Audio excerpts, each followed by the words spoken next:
So next up, Dr. Dan Weaving, postdoc researcher here at Leeds Beckett and sports scientist with Leeds Rhinos first team. Talk on the match demands of senior rugby league, considering collisions and running demands. Up to you, mate. Thanks for the introduction, Rob. So conscious of time, so I'll get straight started.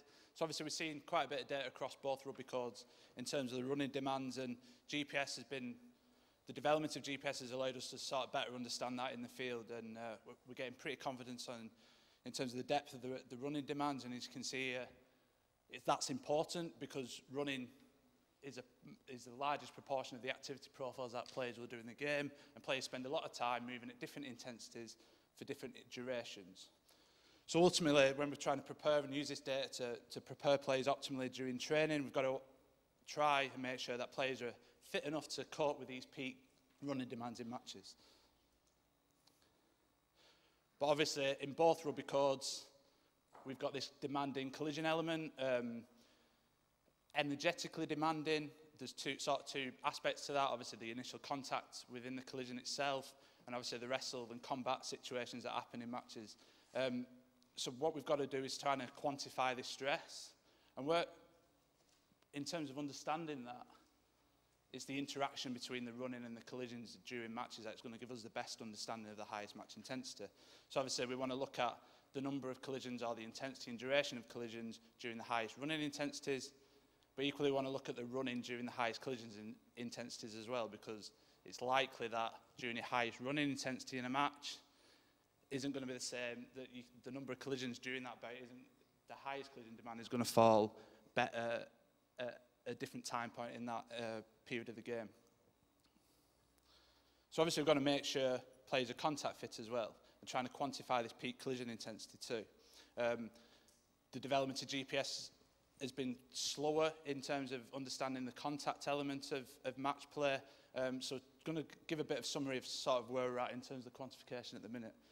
So where we're at in terms with the microtechnologies, there's some evidence now suggesting that there's a tackle algorithm in the GPS device itself, and there's some evidence to suggest that microtechnology can automatically count the number of rugby league collisions.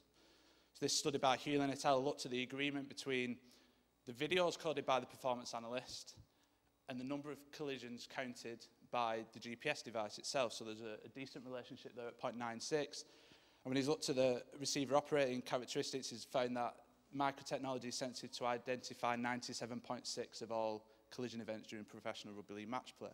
So we're starting to get some automated methods in terms of how we can try and quantify, okay, not the intensity and duration of the collision bout itself, that should come sort of further ahead, and more work is needed in that aspect, but at least we're now starting to be able to count the number of collisions aside from laborious, time-consuming video analysis. So sort of the aim of this study was to look at, in terms of looking at the running fit aspect of match play, during the highest 10 minutes running intensity of Super League, how many collisions does each position do? But then equally, we've got the overall metres per minute, but we want to get some markers of what that's comprised of during the match in terms of high-speed running. So similar to other methods, we took the raw instantaneous speed of the GPS device and did a moving average over 10 minutes in an algorithm in R. And this is sort of the results that we found across the full season in 2017 for the different positional groups. Obviously only one club, multi-club studies are going to be more beneficial, that Nick will talk about in the next talk. So positional differences here, what we found is that with a meaningful threshold of 10 metres per minute in terms of we're using this data for training prescription, we determined that there was trivial differences between these positions. So if you consider the highest at 102 at a fullback and an outside back at 94, sort of 8 metres a minute difference over 10 minutes is 8 metre difference. So we considered that not a meaningful difference for that 10-minute bout. We also wanted to look at obviously the collisions within that peak running period. So we had to find, with the instantaneous speed, the time in which that peak running demand occurred in the match, and then go back into the open field software and code for each player the time point in which that peak metres per minute occurred. And in that, we was able to then export the tackle algorithm data and then the number of collisions within that bout. And obviously, working in rugby codes, we know that the middle forwards cover or complete more collisions than the backs positional groups, but generating normative values for your peak 10 minutes in terms of the running, and then what your collisions are inside that is important. And then looking at the high speed, obviously flipped, backs, full backs, outside backs in rugby league have more space in which to move, so they generate or have more opportunity to generate high speed running actions. And we found some normative data there for the backs positional groups, in that they're covered more than the forwards positional groups.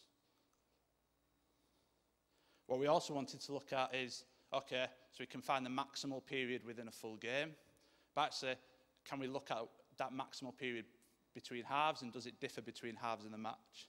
So what we found is that there was trivial differences. If you look at this table here, trivial differences in the peak 10-minute meters per minute and the number of collisions between first and second halves for all positional groups. So if we focus on the forwards positional groups, in terms of the peak 10 minutes, there will be a 10-minute period in each half in Super League based off one club, where forwards need to run at the same overall peak intensity as backs, but equally complete more collisions and move less at high speed. So that data is quite useful in terms of understanding the mechanisms behind why rugby league forwards in particular are interchanged quite regularly. 2 10-minute periods, so a large proportion of the match where they've got to run at the same intensity as the backs, but then complete more collisions, which we know from the literature that for a given controlled bout of running, that with the addition of collisions, a player's rating of perceived exertion, a player's blood lactate concentration will increase with the energetic cost of collision demands. But obviously, when we speak about the start of the presentation in terms of, right, we've got a peak running demand, what's the interaction with the collisions in terms of what's the number of collisions in the peak running demand, but equally the peak collision demand is going to fall outside that peak running demand. So the next step, this is really early stage research, so unpublished data looking across 15 matches across both the Super League and the NRL. We wanted to look at what's the peak collision intensity within these competitions. Now, to do that, instead of going back into the open field software and coding the time point, we actually exported the raw time points of each individual tackle from the algorithm, and then time aligned those running periods with the collision periods to then find out, right, over a 10-minute period or a 5-minute period, what's the highest collision demand and the associated running within that. So again, we've not got to a stage where we're statistically analyse this data yet, so it's really just general overview for the audience today. So looking at during Super League and NRL, across a 5-minute period, what we see is at its highest frequency at 3 collisions a minute. So remember the first study I showed in terms of the number of collisions within the peak running, for the forwards was around 1 a minute. So obviously peak collision demand can be quite higher at different times of the match, so up to 3 collisions a minute. And you can sort of see the differences, really broad differences between Super League and NRL, pretty similar. So we get to 3 collisions a minute, but again, this is just an overall average rather than positional split, so more work is needed on this. But it's starting to generate data that Super League players at a given time point for 5 minutes will complete 3 collisions a minute, so 15 collisions in a 5-minute period. Just trying to understand that energetically demanding period of game and the interaction between collisions and running. So then in terms of trying to prescribe markers for training prescription, obviously we've got to demand cope and prepare players for the running aspects of the game, but equally we've got to prepare them for the contact elements of the game. So rough data in the minute, but for running fit, 5 minutes at 112 to 117 metres a minute, and then completing 1 collision a minute. But flip that with the contact fitness, 3 collisions a minute for 5 minutes and around 95 metres per minute. And we've seen a few observations within the data set, so obviously taking a maximal of a relatively really small sample. We've seen some observations of 115 metres a minute and 3 collisions a minute for 5 minutes. So in terms of the implication, obviously we want to understand as coaches, do players have the capacity to complete those reported peak movement and collision and intensities for a prolonged period of time? So obviously 5 minutes, 10 minutes periods, but then still maintain the technical tactical performance during that bout, but equally do they complete that bout and fall off a cliff and then can't maintain the technical tactical performance in the subsequent minutes after? And that's an important next step in terms of future research, to try and understand these peak demands and the subsequent impact of that on the technical tactical performance. And equally in terms of understanding training prescription, obviously skills training is a massive focus on field across team sports, and there's a number of papers that have detailed sort of the periodisation strategies of teams, and technical, tactical or skills training is most commonly prescribed. So therefore, the majority of the training load for the week, and back to what Dale said, in terms of the structure of a week, majority of the training load on field comes from skills training.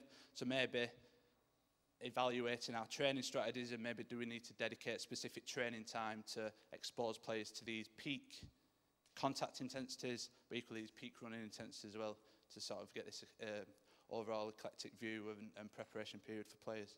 And that's everything from me. Thanks for listening.